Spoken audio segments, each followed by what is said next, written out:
Chat GPT কে বলো আমি মেটা marketing শিখতে চাই, আমি আমার donkey, I am not even a beginner, আমার ডঙ্কি। সো আমাকে ওইভাবে বলো, সাজায় দাও, আমাকে ইউটিউব প্লে লিস্ট দাও, সব থেকে বেস্ট যারা ফরেনার আছে তাদের দাও, এবং প্লে লিস্টের লিস্ট দাও, not the channel or not the video, আমাকে প্লে লিস্টের লিস্ট দাও। আমি মনে করি ভিডিও দেখে কিছু শেখা যাবে না, এক দুইটা ভিডিও।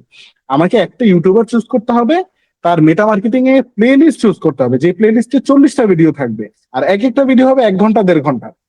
ওই 40টা ভিডিও আমি যদি 90 দিনে শিখি, কি মনে হয় আমি কি পারবো না একটা বেস্ট মেটা মার্কেটার হইতে? অবভিয়াসলি ইট ইজ, মানে at some point it is possible. Then মানুষ ফ্রি কাজ করতে চায় না, এটা নিয়ে তোর তোর কাছ থেকে আমি জানতে চাই। আমি কাউকে বললাম যে শোনো, তুমি তো মাত্র মেটা মার্কেটিং বা ভিডিও এডিটিং শিখছো, তুমি আমার জন্য একটা স্যাম্পল বানাও, তারপর ওইটার উপর বেস করে যদি হয় আমি তোমাকে পে করে দিব, ভাল লাগলে, আর ভালো না লাগলে পে করবো না, দ্যাটস ইট। মানুষ কিন্তু এতটুকুই কথা থামায় দেয়। But believe me one thing, একটা মানুষ যখন বলে স্যাম্পল বানাও, কাজটা তার যখন পছন্দ হয়ে যায়, সে কিন্তু তাকে পার্মানেন্টলি রেখে ফেলে। আলটিমেটলি সে কিন্তু তাকে ছাড়ে না, right? Am I getting right? Okay.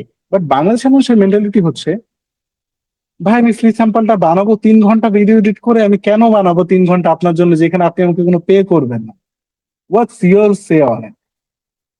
Okay, so প্রথম দিকে এটা করা যায়, যারা হচ্ছে একদম ফার্স্টে ট্রাই করতেছে, একদম কোনো পোর্টফোলিও নাই। আমি এই কথাটা বলি যে if possible try to work for free. এই জিনিসটা আমিও করছি।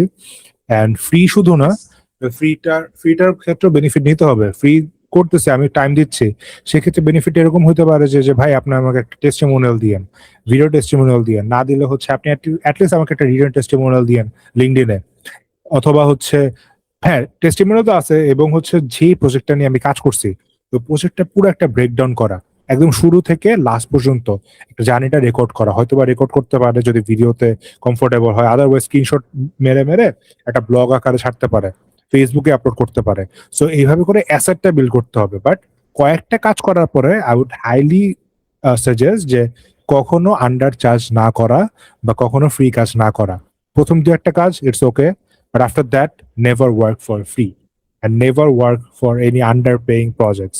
একটা থ্রেশহোল্ড বানায় ফেললে থ্রেশহোল্ডের নিচে নামা যাবে না ইন মোস্ট কেসেস। আচ্ছা, এখন এটা পার্সন টু পার্সন ভ্যারি করে।